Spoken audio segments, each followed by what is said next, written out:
triggers go, it's just gonna keep going. And then once you split and replicate, the next cell that comes along that you created is gonna do it too. So you get a doubling effect.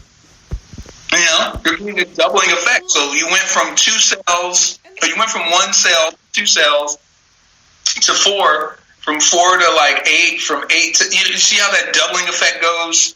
And that's basically why 5G causes that. And it's not just for this thing, it's for pretty much any of the other ones. And then here's the crazy part is people will say, well, how does 5G work like that with a virus like this? Because doesn't that virus, need your DNA in order to split? Now, people are going to say that. They're going to say, well, doesn't a virus need, human DNA or a host to replicate?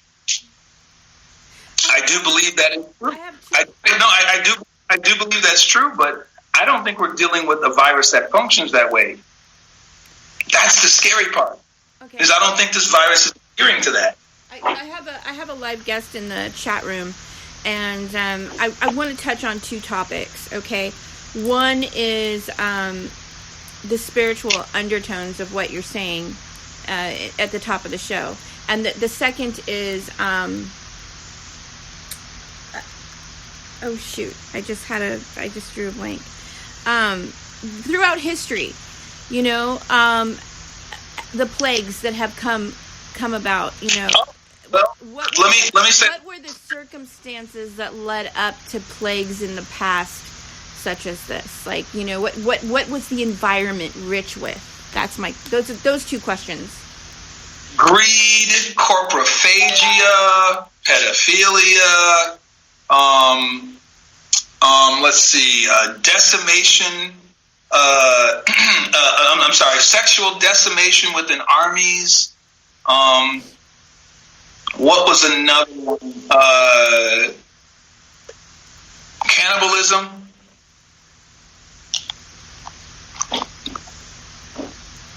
And that's something we've been seeing quite a bit of.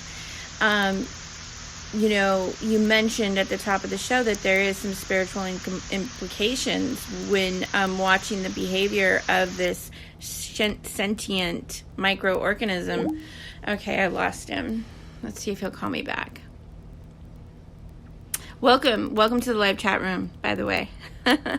I'm trying to get as much information out of David as possible. He's been observing he was in China about 3 months ago, and he left China and he's now in Vietnam, but he's been observing the virus mutate and go and all the different phases for quite some time. And he studied biology. He also served in I believe it's the Army or the Marines. Oops, I can't remember. Let's see if he's going to call me back so I can ask him questions. But he was stationed at a base called Area 52 near Vegas, I believe. And he's pretty knowledgeable, and he's got an interesting perspective on this. David and I have been friends for since 2015. So whenever I have these crazy questions and notions, I always call him because he'll talk to me for hours. Okay. Let's see if he picks up.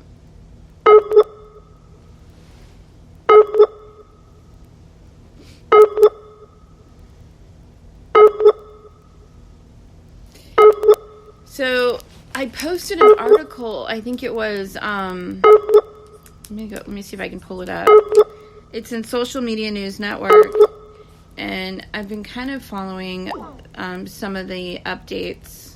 Let me talk about that while I'm waiting for him to come back on the air. I'm going to talk about some of the top stories. Anyways, and the thought has crossed my mind about, is this war? Because it seemed like, yesterday I was locked out of. Okay, I can't call you on the other.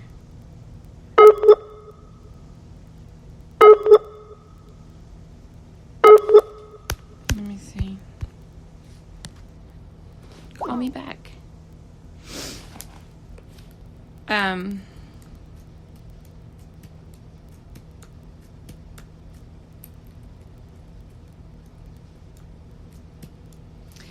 I think it's important that we start asking questions about the behavior of the virus, and not just that, but why isn't anybody talking about how the virus reacts to antibiotics? Not just vaccines. I know everybody's really concerned about the vaccines, but I think we're missing some important areas of conversation. Let's see. By the way, as of 3/17/2020, Paris, France is on lockdown. Paris is on lockdown.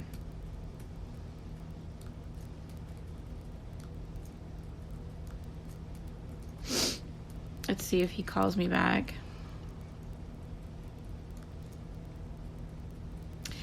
And the New York Post, I posted an article from the New York Post. There's a lot of cases being reported out of New York. I think Bloomberg tweeted they were looking for military assistance. And the New York Post posted an article saying that, New Yorkers should just act like they've already been exposed to the virus. And so that's not good. And 7 Italian priests. This is in the Catholic News Agency.com have reportedly died from the coronavirus. This was published May 15th, 2020 at 9:58 a.m. A Catholic priest has died in Italy from the coronavirus, and local Italian media reported Sunday the death of several others. No priests have been previously reported dead from the global pandemic, which has struck Italy more gravely than nearly any other country in the world. And that is in the Catholic News Agency. So, yeah, there's that. And that is an article linked in Social Media News Network. Game of Thrones actor Christopher Hivju tests positive for the coronavirus, as reported in thehill.com.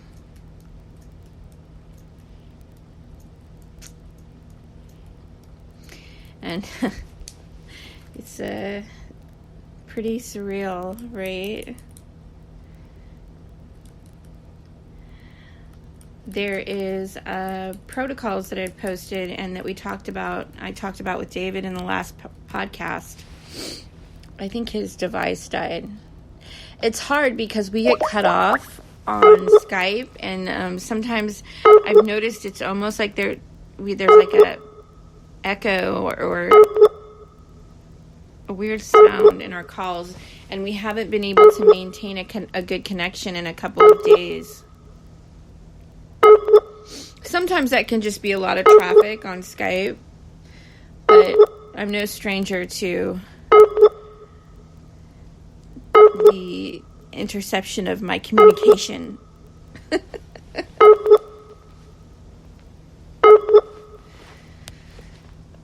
Come on, David.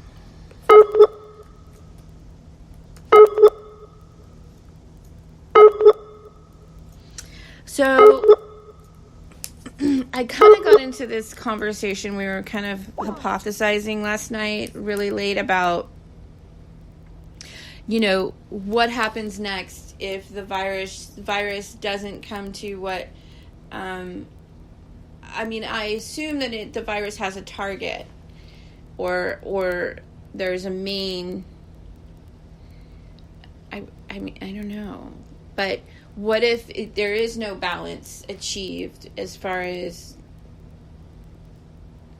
I just don't know. I need him to answer some questions for me.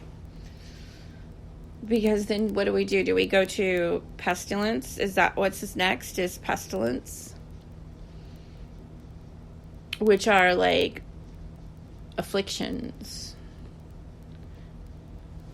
Anyways, it says I have a poor connection.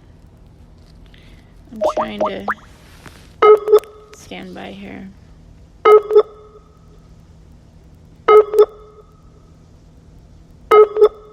If not, we will do another show. I have 20 on 20. Tonight, I have 20 on 20 prayer show for the children and families around the world with Jacqueline Conrad.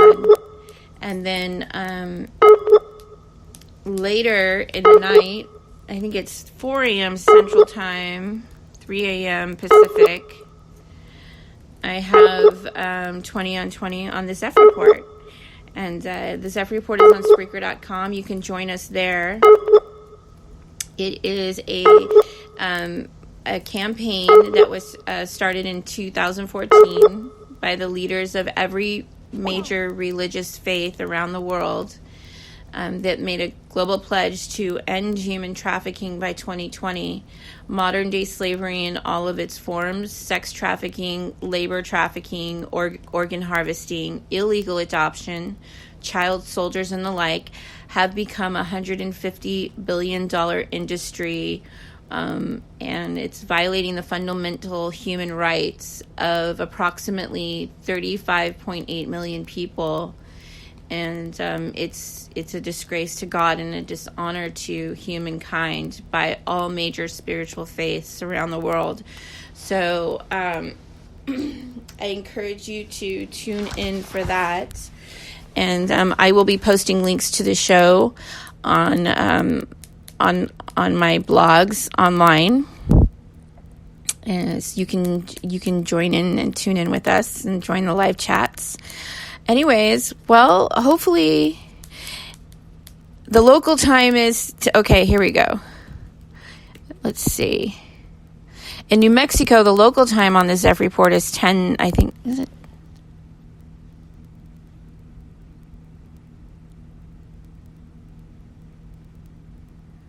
Okay. I don't know what that was about. Okay. Yeah, I think it's 3 a.m. Pacific time, 4 a.m. Central time, where I'm at. And I don't know what time it is in India right now. But you can tune in on the Zeph Report and tune in with me and Jacqueline Conrad live at midnight Central time. Oh no, I'm going to sneeze. I'm sorry. That's what happens when you can't itch your nose.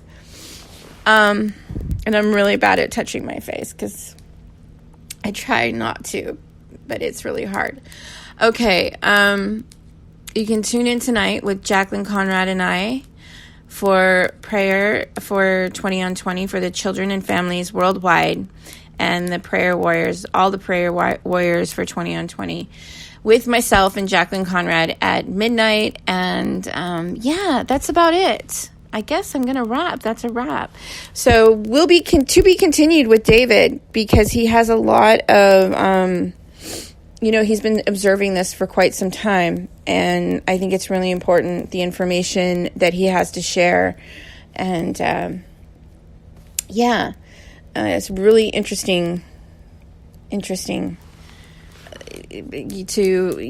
things that, talking points that need to be talked about, the way that this virus is behaving. And I'm certainly not an expert, but I know that David's been observing it for quite some time, and he has a lot of knowledge about it. So tune in, to be continued. You can subscribe to my show on patreon.com, and I'm also on Instagram, Facebook, and Twitter.